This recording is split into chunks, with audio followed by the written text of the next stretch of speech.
Good morning, everyone, and welcome to the Housing Coalition's mid-year housing policy update.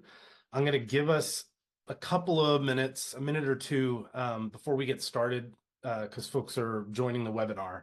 So we don't want to leave anyone out. But thank you for joining us on such a rainy day. I also want to say, as we're in the midst of a tropical storm, as you can see, both Stephanie and I are at home and not at the office.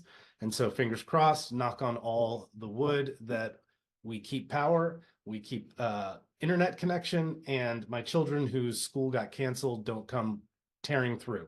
So yeah, we're gonna give it just a minute or two to let folks join, and then we will get this kicked off.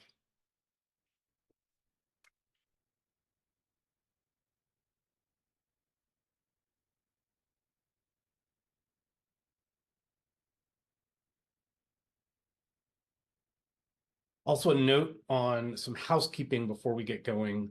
There's a Q&A function at the bottom. We are going to have some time to answer questions both partway through this and at the end.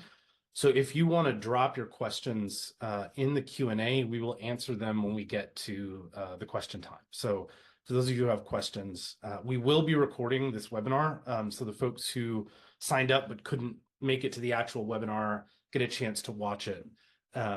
And over the next couple of weeks, and we'll talk about this as well, we're going to be reaching out and talking in smaller groups with folks about some of the things we talk about here on the policy update front, and also some of the things we have coming up, especially as we are looking ahead already to 2025, the long session policy agenda, how we're going to impact housing policy moving forward into the future. So again, thank you all for joining us. I'm going to get us kicked off this morning by again saying a huge welcome to everyone. Thank you for joining us on this incredibly rainy day. I hope you're staying dry. I hope your power and internet stays on. And for those of you who have kids home from school, that you're staying sane. I am Samuel Gunter. I'm the executive director of the North Carolina Housing Coalition. And I'm Stephanie Watkins Cruz. I'm the director of housing policy here at the North Carolina Housing Coalition. And again, thank you for joining us. I'm going to walk us through a little bit of the agenda for today. We blocked off an hour and a half. Unless we have just a wild amount of Q&A, I don't know that we're going to take the full hour and a half. But we have it if we need it. So what we're going to talk through today is some updates from the coalition, just so you kind of know what's going on over here. And some opportunities for engagement coming up in the immediate future and in 2025. Then we'll walk through some policy updates, both at the state level and also kind of national updates as well. We'll take a break after the state updates to do some specific Q&A around stuff happening at the state level. And then we're going to take a minute to look ahead to 2025 and some of the stuff that we see on the horizon. So again, thank you for joining us, and let's jump right in. So I wanted to give you a couple of updates about things that are happening here in the life of the Housing Coalition. For those of you who have been partners with us, members of the coalition, supporters of the coalition, housing advocates and practitioners for a while, you know we've been spending a lot of time doing advocacy at the state level, at the national level, increasingly at the local level. But one of the things that has been part of the work of the coalition for longer than I've been here, for the 9 years that I've been here at the coalition, is that we often are able, because we sit at a statewide level, to see gaps and try and step into those gaps or find the right people to recruit and support to step into those gaps. And one of the newest pieces of work that we've been engaging in this year is something we're calling the Community Justice Collaborative Pilot. For those of you, especially in Orange County, who are familiar with the work of the Marion Chick Jackson Center, one of the longtime EDs of the Jackson Center, Hudson Vaughn, joined us at the beginning of this year to just start doing some intentional neighborhood work around gentrification and displacement, particularly in historically Black neighborhoods. I think a lot of times at a global level, we talk about, and you've probably heard me say something akin to housing affordability, affordable housing. It's a very simple math problem with two variables. How much does your housing cost? How much does your household make? And at one level, that's true, right? It's a simple thing. talking about housing affordability. But we all know it's a lot more complicated than that. And there's history behind it. And the neighborhoods we have, the realities we have in our current housing market have a history to them.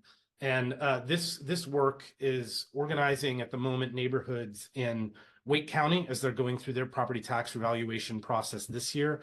And then Durham and Orange next year as they go through their property tax revaluation process to come alongside neighborhoods that are experiencing a lot of pressure of increased housing values due to renovations, flips, a very intense housing market right now, and the property tax burden being felt by those who are longtime residents.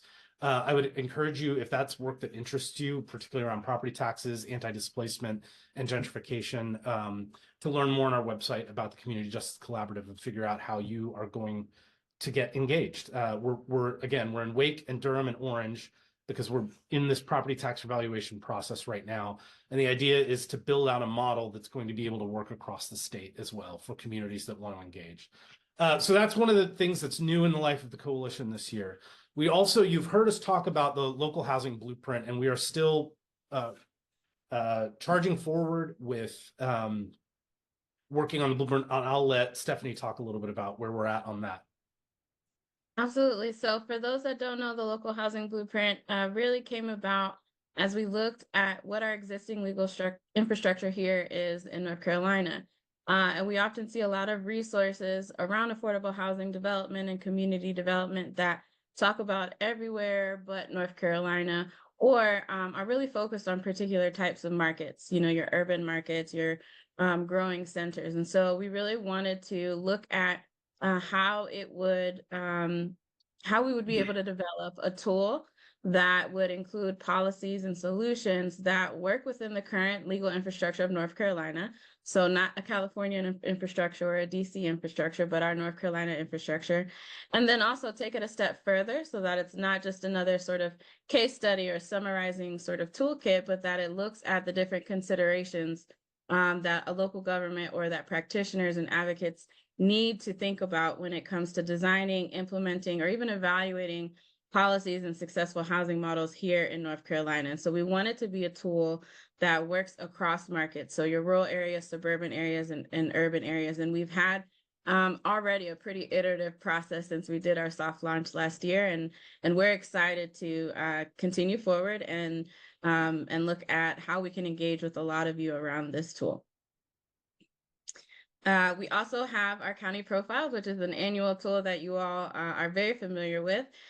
Each year, right before we begin putting it together, we ask folks for input. So if you're already participating in our housing call in the next few weeks, you'll be seeing another survey go out asking you about what do you like about the county profiles, what would you like to improve? And as always, something I like to say is, of course, you know, it's going to be hard to put every single data point we want on this one pager and make it make sense. But this form, the survey that we send out with your requests for feedback also helps us look at what other data we need to be gathering or analyzing, or maybe even providing some education and additional resources around. So we don't just collect your feedback for fun, we also use it to inform what other resources that we develop.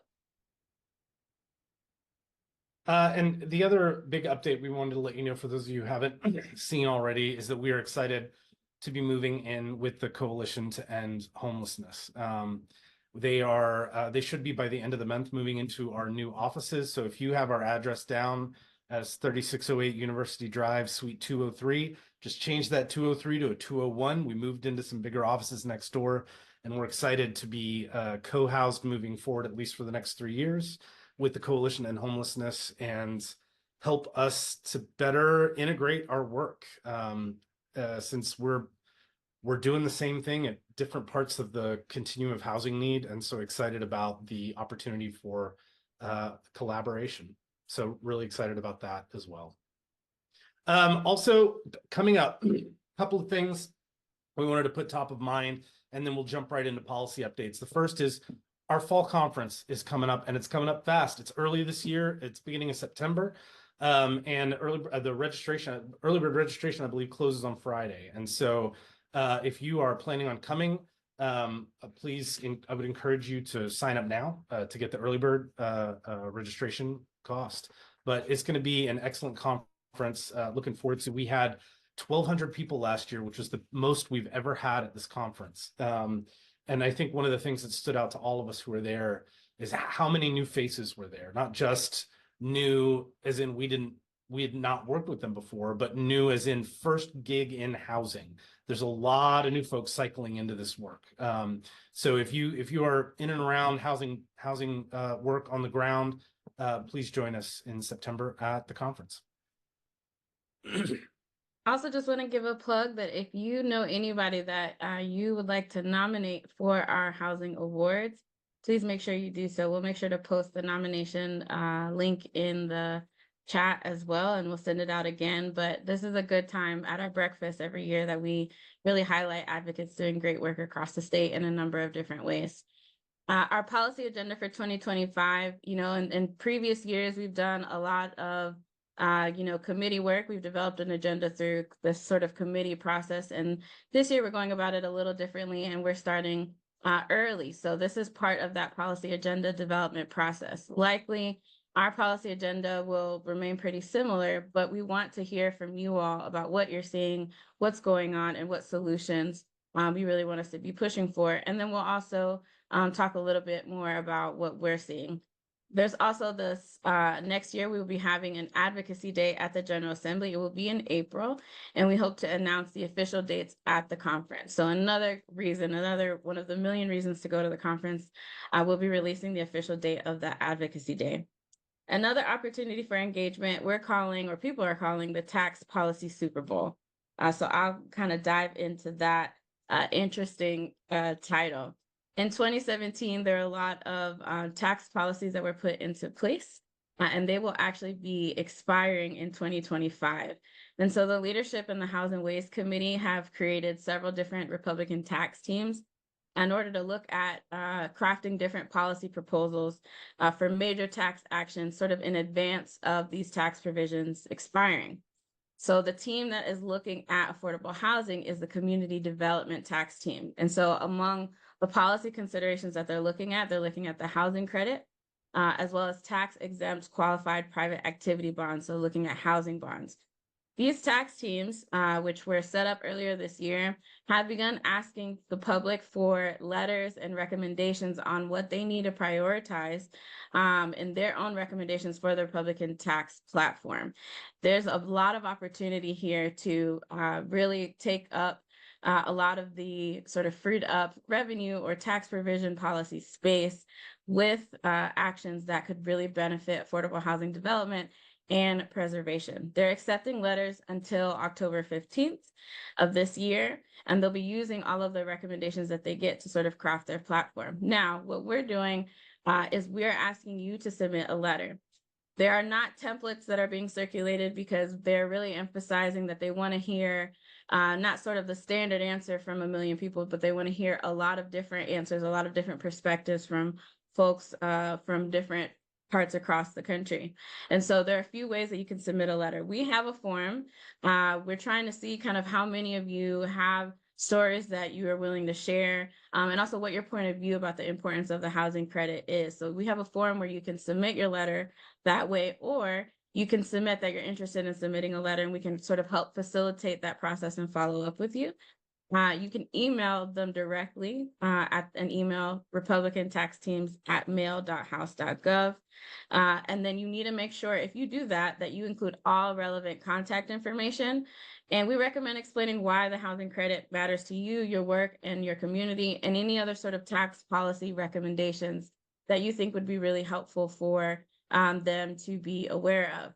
If you do go through our form, we will ask you for all the information that they require of you. So the letterhead for your organization, if you're submitting as an organization, and all the relevant contact information. And we'll make sure that not only do they receive a copy, but you receive a copy. And we get to sort of map out, right, the interest across our coalition across our state in strengthening the housing credit. So you'll be seeing us talk a lot about this.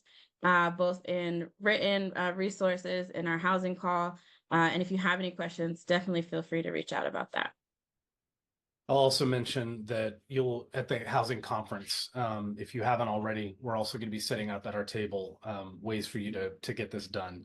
Again, all the folks who are appointed to the Community Development Tax Team are already co-sponsors of the Affordable Housing Credit Improvement Act. This is not a campaign to convince them that this is important. This is a campaign to give them ammunition to bring to leadership, to say a whole lot of people think this is important. I think generally, and those of you who've been in this work a while know that my preference when it comes to advocacy is I would rather have 100 letters from 100 people than one letter signed by 100 people. I think it's a lot more impactful. And that's the national strategy right now, is to try and generate as many individual letters that do not copy and paste. If they get copy and pasted text, they're throwing it in the trash, right? So this is your voice just saying why this matters to you. But you'll get more of that over the next couple of weeks.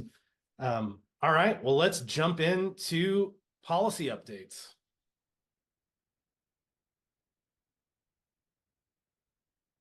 So as many of you have heard us say to talk about, ever since we had Shane Phillips come as the keynote of our fall conference last year, if you haven't read The Affordable City, which is a book written by Shane Phillips, I would recommend it for a number of reasons. But the first is this framework that he brings to housing interventions.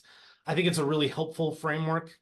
As a Baptist minister, I love it's like something simple, 4 points, all starts with the same letter. It's right up my alley. And so he does 3 of these, right? So supply, subsidy, stability, to kind of wrap your mind around what kind of interventions are going to do what, and what you should be thinking about at a local level. I would say that the other reason that this book is very helpful is because each of these is broken up into, here's some examples of policies you should think about, and here's a 1.5-page, 2-page description of it. It's very quick reference, and this connects a little bit, not a little bit, it connects a lot to our local blueprint work, right? Because one of the challenges of this book is that Shane Phillips is in California working with a very different legal structure. And so part of what we're trying to do is update this for North Carolina, a resource that's usable here within our own legal structure. But as we talk about some of the bills that have come up and go into that, we're working in this framework, right? We need interventions around supply. Do we have sufficient housing at all for the folks, especially since we're a growing state and a lot of our communities are growing pretty quickly? Supply is a critical piece. Subsidy. We know that always and forever folks at the lowest end of the income spectrum struggle to find housing that is workable for them, that is affordable for them. And so there's always this need for subsidy at the lower end of the income spectrum.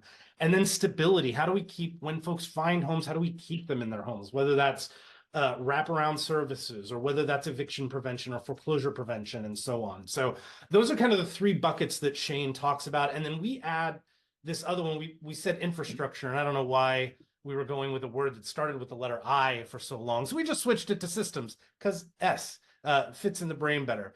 Because the other thing that we are very focused on, again, at the state level, and many of you see this at the local level, if you put resources behind a thing, but then don't budget and plan to sustain a thing, it's probably not going to be very successful.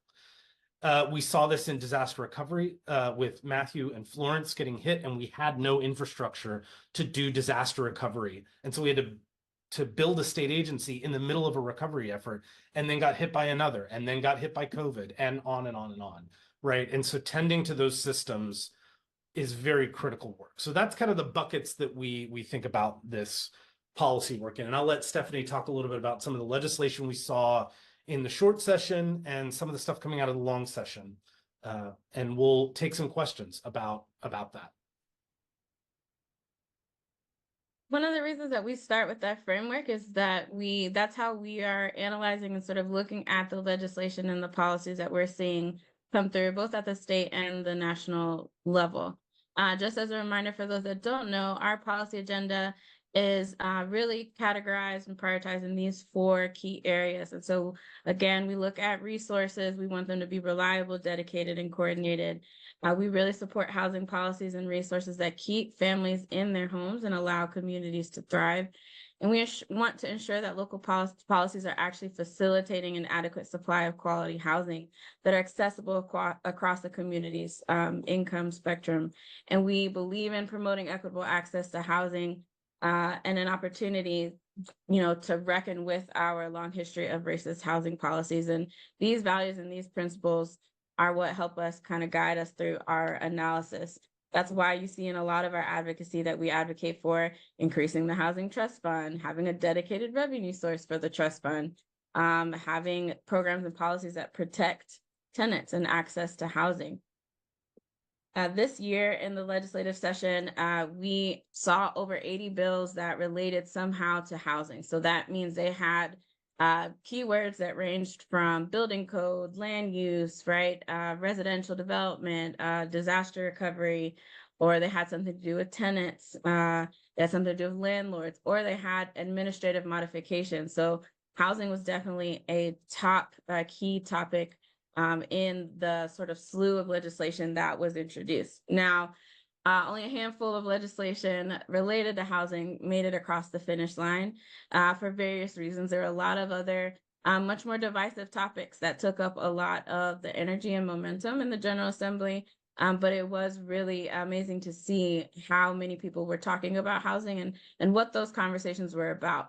We saw a really big interest in land use and a lot of interest in thinking about how to use things like Medicaid as well as funds from the Olmstead settlement to really look at different ways to invest in housing. However, our key housing appropriations really stayed the same. We, at this point, do not have statewide resources that actually meet the scale of the need. They're fairly small comparatively, especially if you're in development. When I show you the sort of next slide of overview of appropriations, you'll see that the resources really that we're expected to use to stretch across our state are not sufficient. There are also a few positive policy changes that I think are cognizant of an awareness that there's needs to be policy changes or system changes to allow for some of our partners and our stakeholders to do their work better. And so some of those changes, like lifting the bond cap for the North Carolina Housing Finance Agency, lifting the caps in the Workforce Housing Loan Program, those were made. And those are examples of policy decisions that allow the work that's already challenging enough, right, to be done better and to be done more effectively. And then not sort of a legislative piece of action, but that I'll let Sam talk about. There was actually recently a request for proposal released by the state housing for a state housing department. So I'll let Sam talk about that a little bit. Yeah, so a little context here. Again, disaster recovery is wrapped up in this, but as any of you who've done housing work in the state know that, or may not, but we have federal housing resources flowing through at least 7 different state agencies, right? And we see some of the challenges of that around disaster recovery, around Olmstead, when you're required to have coordination among several different entities that are all working on a thing. And so it's been a conversation for a while about what that coordination might look like at the state level. We saw a couple of bills filed, we'll bring those up in a minute, that would create a state housing department. One of the things that happened at the executive level is the Cooper administration released a request for proposals for suggestions, a study on what a housing department would look like here in North Carolina. They are, my understanding of the role that this will play, they want this to move very quickly so that whatever the incoming administration is, whoever's sitting in the governor's mansion has a document as part of a transition strategy. Here are some suggestions coming out of 8 years of this administration that we think you should move forward with. Obviously, that's going to likely would take legislative action. And so what that looks like is going to be unclear, but we just wanted to let folks know that conversation is absolutely in the ether. It has been something that we've been talking about for a while, particularly around disaster recovery and the long-term survival of the disaster recovery infrastructure, all that's been built up and the lessons that have been hard learned about what works and what does not work in disaster recovery as we reach the end of the nearly $1 billion in community development block grant disaster recovery resources that were designated for Matthew and Florence recovery. As we come to the end of those resources, how do we make sure that we don't just lose all of the folks that have been building these systems, working on and learning and refining? So that's kind of wrapped up in all of this. So just wanted to put that on folks' minds. You may hear a lot more about that from us in the future as that conversation may become more tangible. Looking for feedback on what that looks like, what works, what doesn't work as you see it on the ground. So just wanted to raise that for folks as well. And another piece that really caused a stir, especially at the beginning of the year, and it's continuing to be something that we're keeping an eye on, is homeowners insurance. So at the beginning of the year, the North Carolina Rate Bureau, excuse me, the slides are having a mind of their own, proposed a really quite aggressive rate hike increase. Recently, the insurance commissioner, Mike Causey, actually approved an average 8% dwelling rate increase. So he decided to settle with the insurance companies. But this really, I think, opened up the conversation in North Carolina that was already happening in places like California, Florida, New York, and really many places across the country where insurance premiums are going up. This is affecting homeowners. It's also affecting affordable housing in the sense that property managers, right, developers, as they consider these sorts of costs as they're developing or as they're managing properties, these costs are just adding to the already expensive nature that is affordable housing development, management, and preservation. And so this has been something that we've been really keeping an eye on. There have been some places where insurance companies have just left, have just exited the market. And we know that in an age where the climate is constantly changing and storms are not going to be any less frequent, speaking of, that this is going to be a topic that we won't be able to shy away from. Really quick, as we look at the housing budget, like I mentioned, the housing appropriations didn't really change. And so these are some of the key appropriations that we report on. Looked at the workforce housing loan program, no changes here, $35 million non-recurring. The housing trust fund, $10.66 million. This is recurring, but again, for those of you that are on the call that are in development, you know what $10.66 million will get you in a single development, let alone across the entire state. And so this is just, I think, an example of an area that we really need significant improvement. There was also additional funds, so $10 million for the supportive housing development program added to the budget this year, non-recurring, but they were targeted towards two particular populations. One is the homeless veterans, and then another for victims of domestic violence, sexual assault, and human trafficking. And so these two targeted special populations and supportive housing for those populations were highlighted in the recent biennium budget. The KEY program received about just shy of $8.3 million. The Transitions to Community Living Initiative, $15.6 million, and then the Low Income Energy Assistance Program, $67.8 million. When we look at legislative highlights, like I mentioned, there are a lot of bills. If you are familiar with our bill tracker, there are a lot more bills in that tracker than we will go over today, but we're just going to highlight a few and keep in mind the framework that we went over, right? So things like House Bill 925 or Senate Bill 813 looks at the creation of a Department of Housing and Community Development. That would create a cabinet level state agency that coordinates housing. Now, you know, I think that for those that may not know, we have housing functions really split across 11 or 12 different agencies. And so the RFP that was released had a pretty good comprehensive list of all the different housing functions that are spread across our state level agencies at the moment. Now, this bill didn't really survive crossover and it did not pass, but it does fall into sort of that systems infrastructure category. If we are really to be able to continue to meet the scale of the need and implement policies and disperse resources that we need for our state, right? Having some level of coordination is going to be really critical.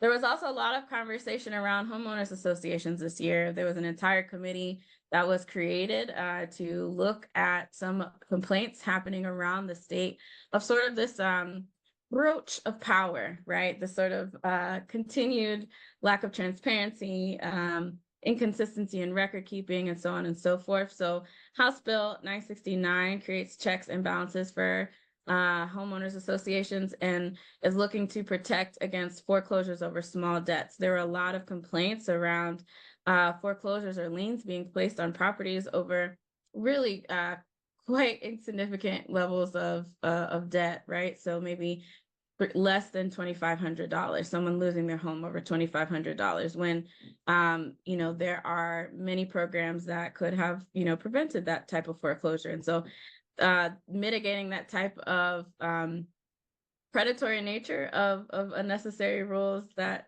sometimes exist in homeowners association is something that has caught the attention of, I think, a lot of legislatures. And so looking at these changes, this falls into sort of the systems, but also stability context. So checking this very fixed and common system in neighborhoods, right, I think will go a long way for promoting stability. Most recently, there was a bill that passed and that the governor vetoed. But then this past week, the veto was overridden by the House.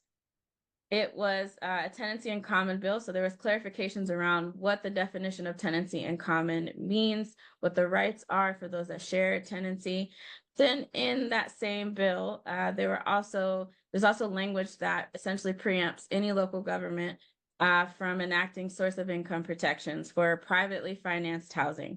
So this is something that we're not really very excited about. There was an earlier version of the language in this bill, in House 551 bill, a landlord tenant bill, that did not allow for source of income protections at all. This bill is a minor improvement, for lack of a better word, still not great, where it carves out, the opportunity for source of income protections to apply to housing with CDBG funding, with any sort of public funding that are already participating in, you know, subsidized housing programs.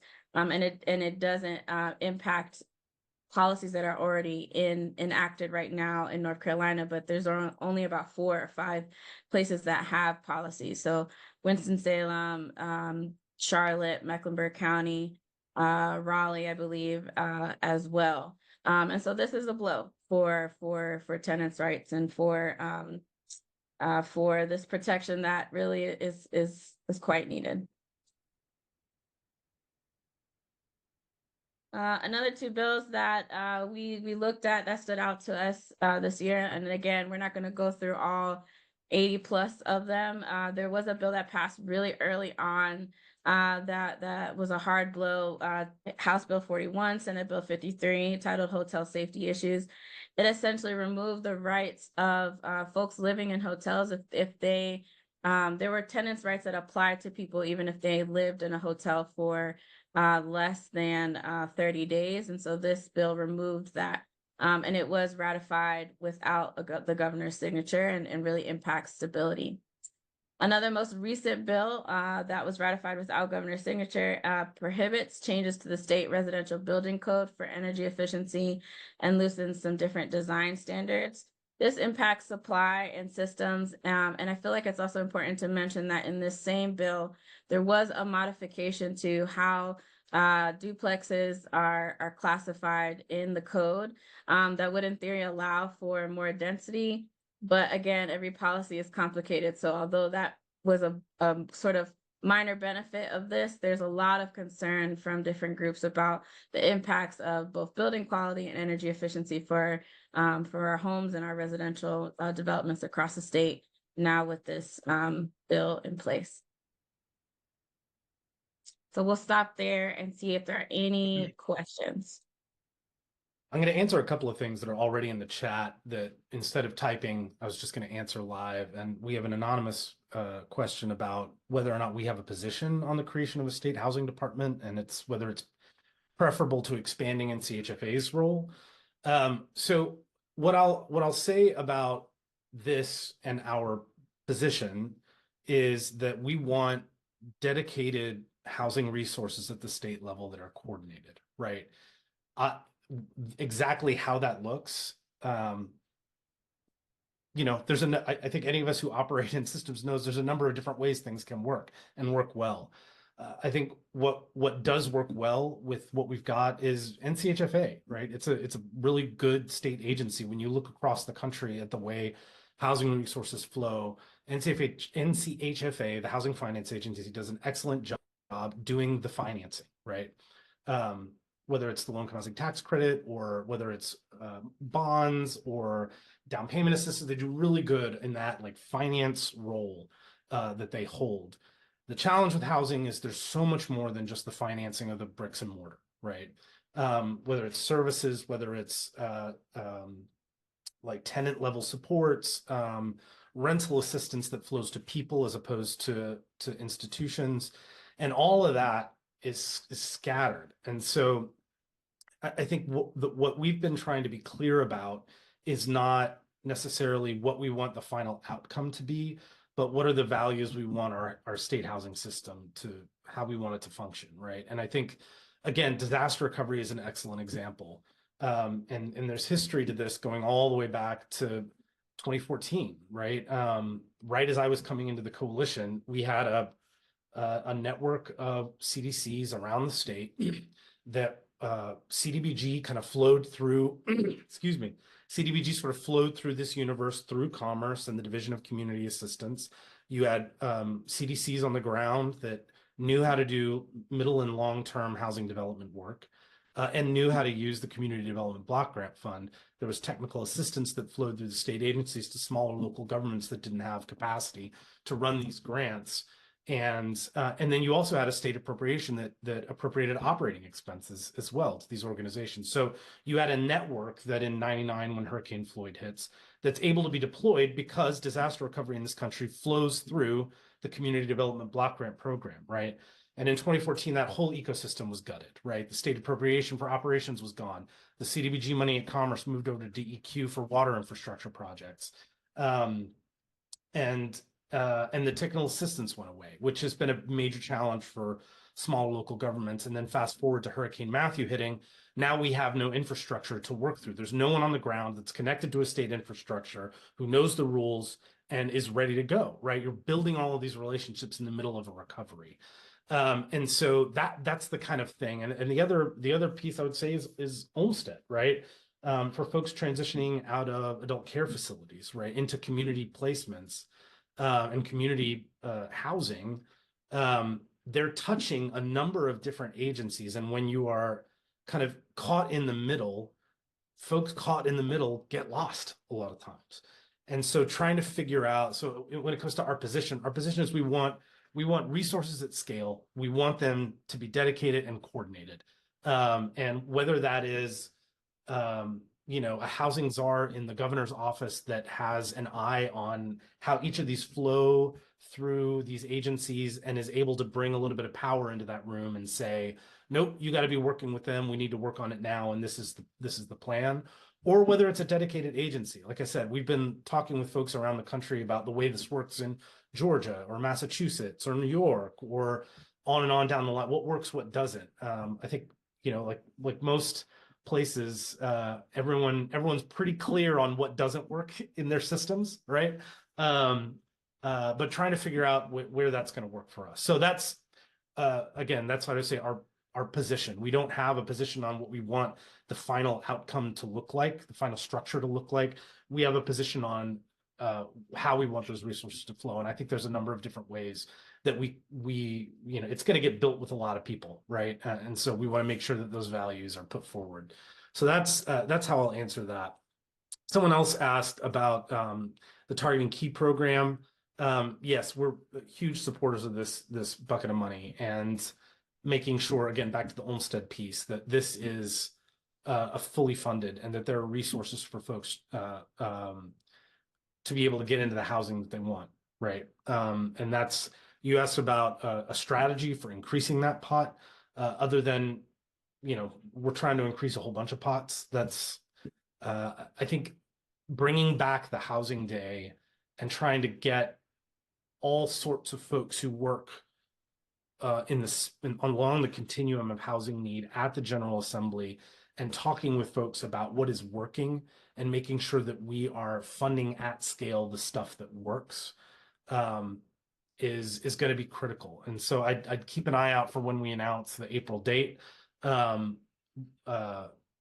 that we're all showing up and continuing to pressure folks. Just a word on, I was having a conversation yesterday with someone about data, and our county profiles, a number of you use them in your local contexts. And one of the things I was saying was that when I first started doing this work, we spent a lot of time on that, grabbing folks with decision-making power, trying to convince them that housing is something they should pay attention to. It's like, look at all this data. There's this incredible need. Do you not know about it? It's like, I don't have to do much of that work, right? Like everyone kind of gets it, right? That there's a challenge in the housing world, across the political spectrum, across the income spectrum. That crunch is being felt further and further up the income ladder. So you don't need to do a lot of that front end.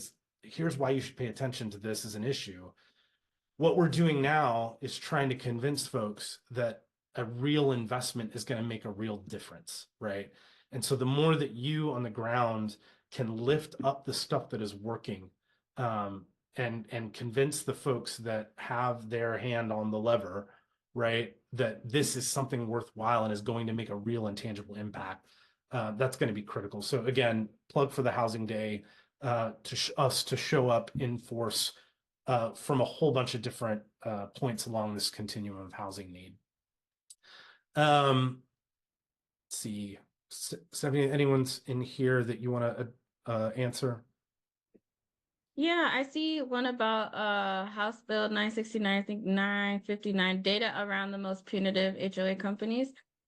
There was a committee on this that looked and at and heard from different people about some of that data. So Jackie, thanks for joining us. If you will email me, I can try and find out some of that data. But House Bill 559 really tried to look at different ways that they could specifically address things like the, having a threshold for placing a lien, requiring certain amount of transparency over records. And it seemed like they use a lot of national data, but I will do my best to find out if there is any statewide data. There's also a comment, question here or point by Mr.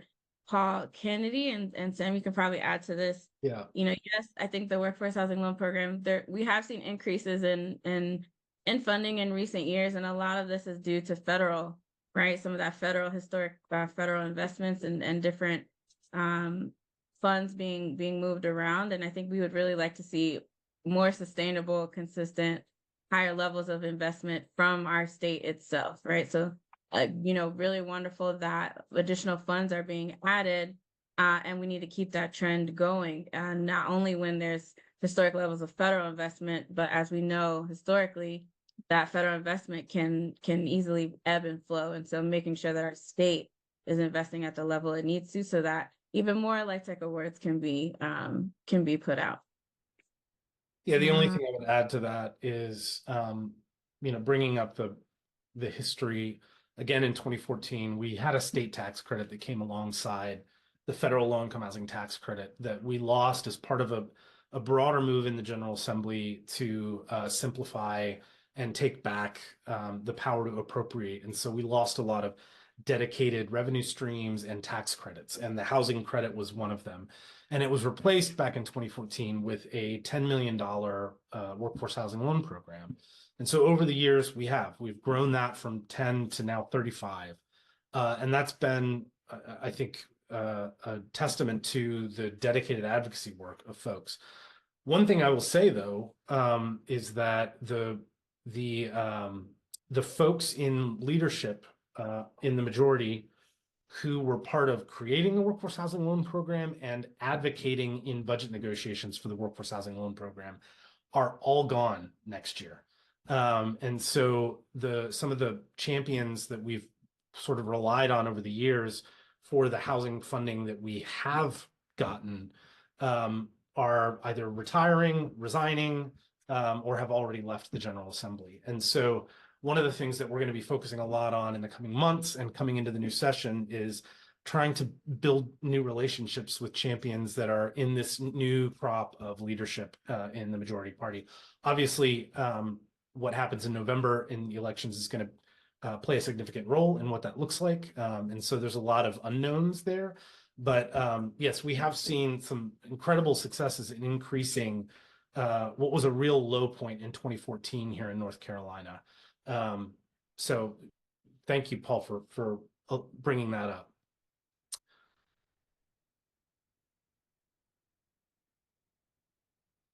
Any other questions? What happened to the squatter bills? They got stuck in committee.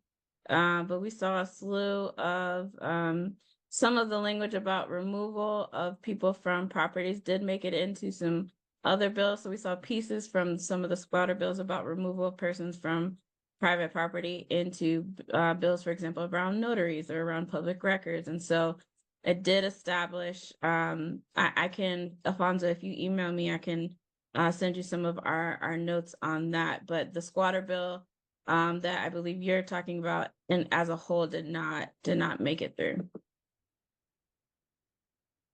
And then Tara asking again about increasing the use of universal design to ensure that new construction is accessible for older adults or people with disabilities. It's not necessarily an issue at the legislature that we've been working on. We have been involved in conversations, especially with AARP around design standards for accessory dwelling units and universal design. That's been an increasing part of the conversation, but I would welcome, we should definitely connect and talk about the role disability rights is planning to play in the upcoming legislative session and how we can continue to partner. So let's definitely have a conversation on that. And Jerry, you've asked a question. We actually have Habitat Wake on the line. We don't have the chat opened up, but Jackie, if you're on here, Jerry wants to know if Franklin County is currently rolled up under Habitat for Humanity of Wake County. So I know Johnston is, but I don't know about Franklin at this moment. So if you type that answer, I'll pass it along. But seeing no other questions right now, I think we're going to continue on to federal updates. Not yet. Jackie says not yet, but there's discussions. And Janet, you said, please send me that information as well. Are you talking about the squatter information? And if so, could you send me an email? I'll put my email in the chat. I just want to make sure that I send the folks information that we need to. All right, well, let's keep moving. All right, thanks for the great questions, y'all. Moving on to national highlights. So this year on the national and sort of federal policy landscape, we've been focusing a lot on the Affordable Housing Credit Improvement Act. This is not new. There have been many efforts on to try and improve the strengths and really the impact of the housing credit. And so we saw this for the first time for North Carolina. Both of our senators actually co-sponsored and signed on to support this bill. And I was able to talk to some of the members of their team earlier this year in April, and they're very firm supporters of the provisions in the Affordable Housing Credit Improvement Act.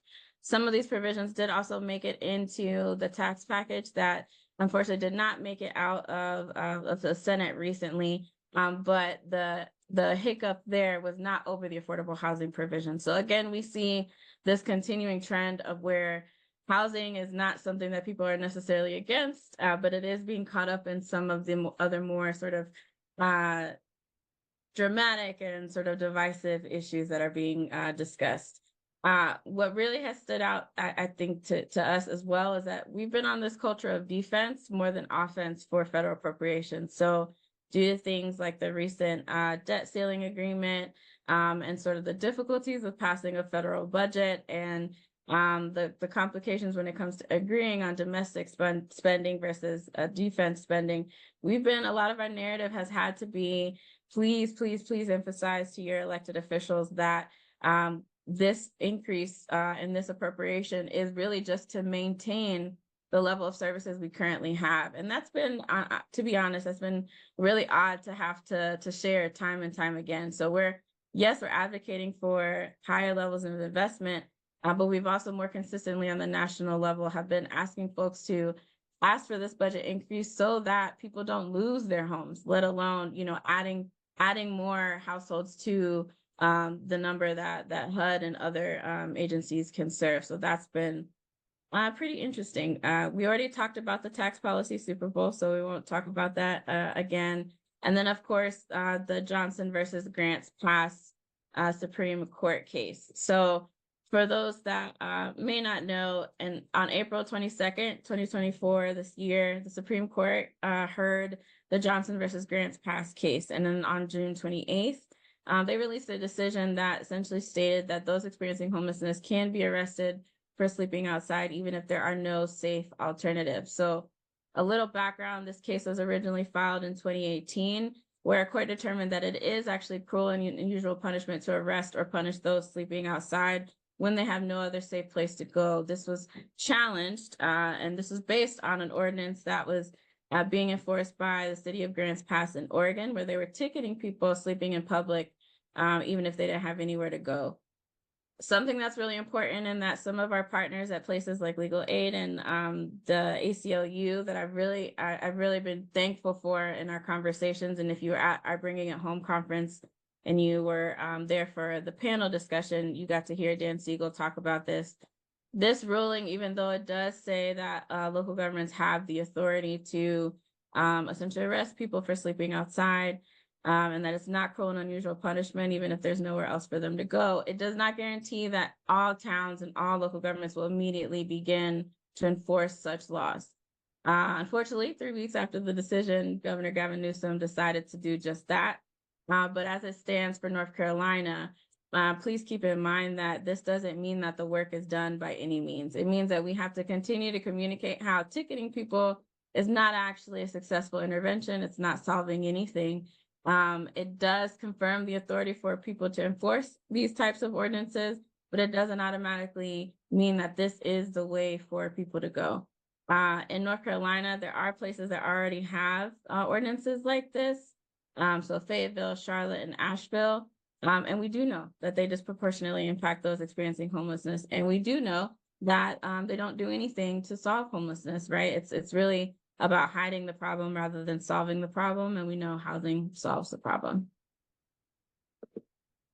Yeah, I'd say one more word on that is at your local level, there is, I think, a push to make things less visible, right? And I think the call for all of us who are housing advocates and care deeply about folks who are experiencing homelessness or could experience homelessness is to continue to push. If you're going to spend energy on this, spend energy on the thing that actually solves the problem, not the thing that makes it even harder for folks experiencing homelessness to get out of it, right? So if you're gonna spend your energy, spend your time, spend your money, spend it on housing, not on clearing out the folks out of a public space who don't currently have housing, right? So it's just as we continue to be advocates at the local level, to stay focused on the solutions. Yeah.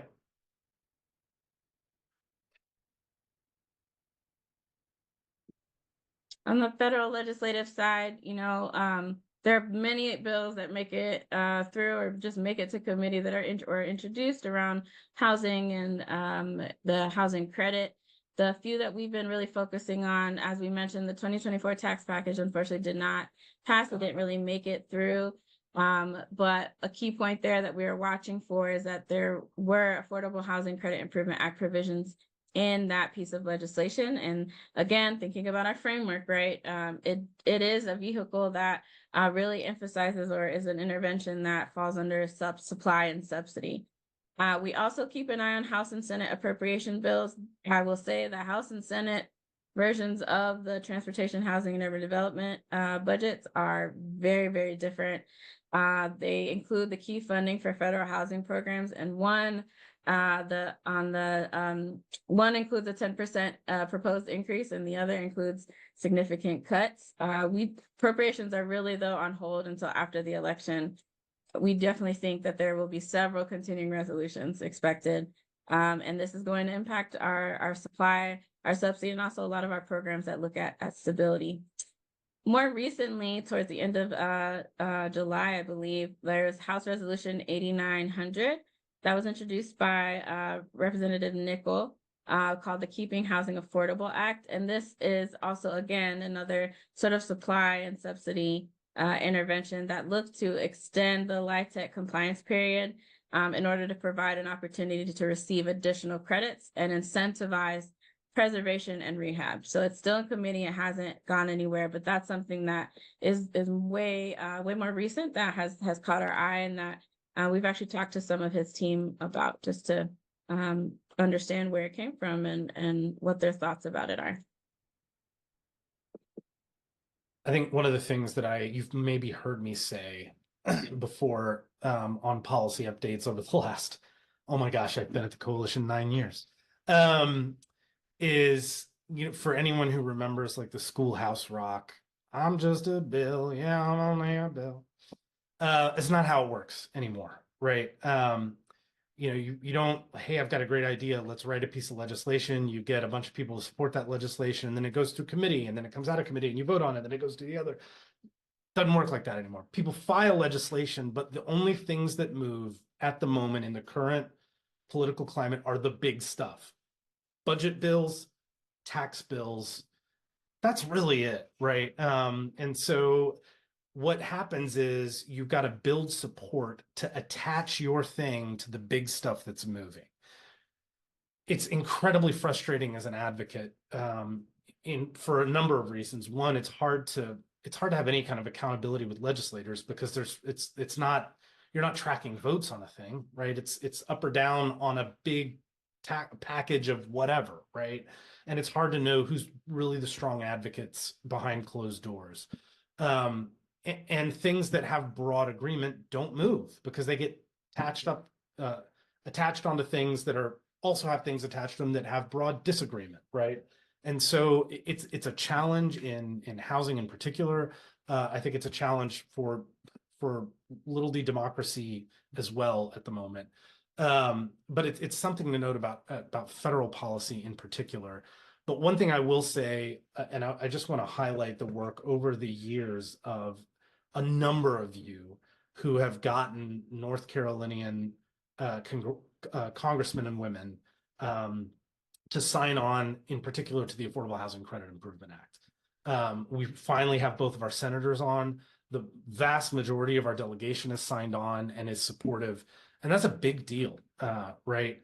So thank you for the advocacy over the years on that. And hopefully we're able, whether it is through some kind of tax package that is moving this year, or whether it is in addition in the rewrite of the tax code that's happening in 2025, finally get some resources and reforms on the low-income housing tax credit side, which at the moment is our biggest federal resource for new construction. So that's federal policy, and we're going to have some more Q&A in just a minute. I just want to do a quick look ahead. So Stephanie, I'll let you take the first, and I'll take the next couple. So yeah. So again, we really want to open up or remind you all that we want to open up room for communication and conversation around our policy agenda. We want to make sure that what we are pushing for and spending our time on is not only relevant from a policy standpoint, but from a community standpoint. And so what you all are seeing, how does this relate to you all? What are examples that we can lift up? How can we be one of the many mouthpieces for what you are going through? And so as we continue to develop it and update our agenda, I really hope that you all take the opportunity to reach out, but also engage with us around this so we can make sure our agenda makes sense. Yeah, and this last legislative the last two, the short and the long session, we've seen more bills filed on housing issues than we've ever seen, right? So there's a lot of activity on things that coming into a session may not have been top of mind for us, and then you have to pivot. And so I would say that in addition to thinking about a proactive agenda heading into 2025, also staying in touch as these smaller things come up that we may or may not know a lot about, right? But may speak more to your context, that we're drawing from the collective wisdom of this group of incredible professionals. Yeah.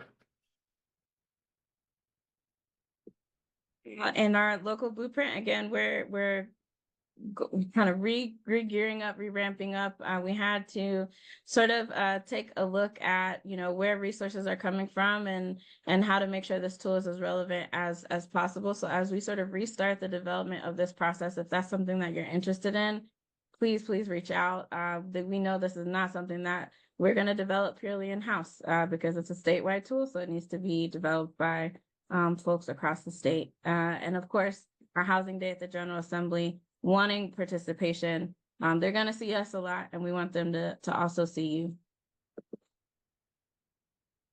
And then the other thing that I want to mention is future disaster recovery and resiliency. Again, this is part of this broader housing department. How do we coordinate our housing resources conversation?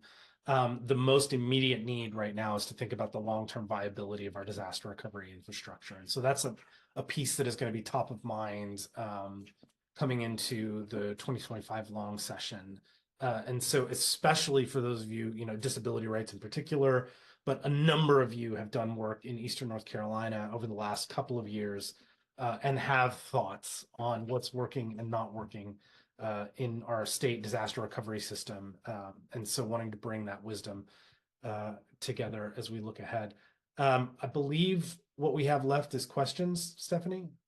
So the one thing there's Paul Kennedy again put a comment about unfortunately as housing prices continue to climb, cost to build housing has increased, and we've gone backwards, right, on the low-income housing tax credit. But this is true for housing appropriations more broadly, and I think it's a message every year that level funding is actually less funding. Whenever you level fund a thing, you're walking backwards, right?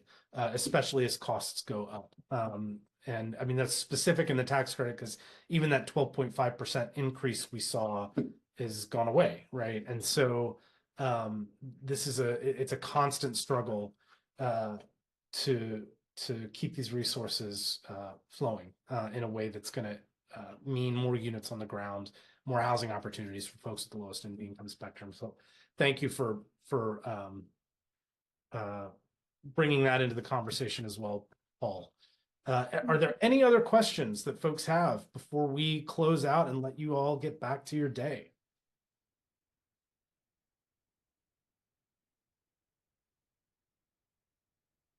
All right. Hearing none, I want to say a big thank you again to everyone for joining us.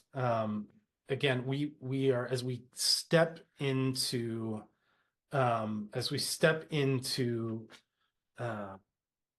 the next couple of months and nailing down an agenda that sets us off into 2025 that we can work on proactively. Your involvement in that is going to be critical, and making sure that once we announce the final date, but keep in mind April, we need y'all in Raleigh for a day as we continue to remind folks down in the building that housing interventions work, right? If you can fund them at scale, they work. And y'all play a critical role in that. So thank you again. You've got our contact information down here. If you're interested in having more direct impact on the agenda moving forward in 2025, want to be part of the blueprint, are interested in the housing day, please reach out to us. We cannot wait to hear from you. Y'all have a wonderful week, and we will see you next time.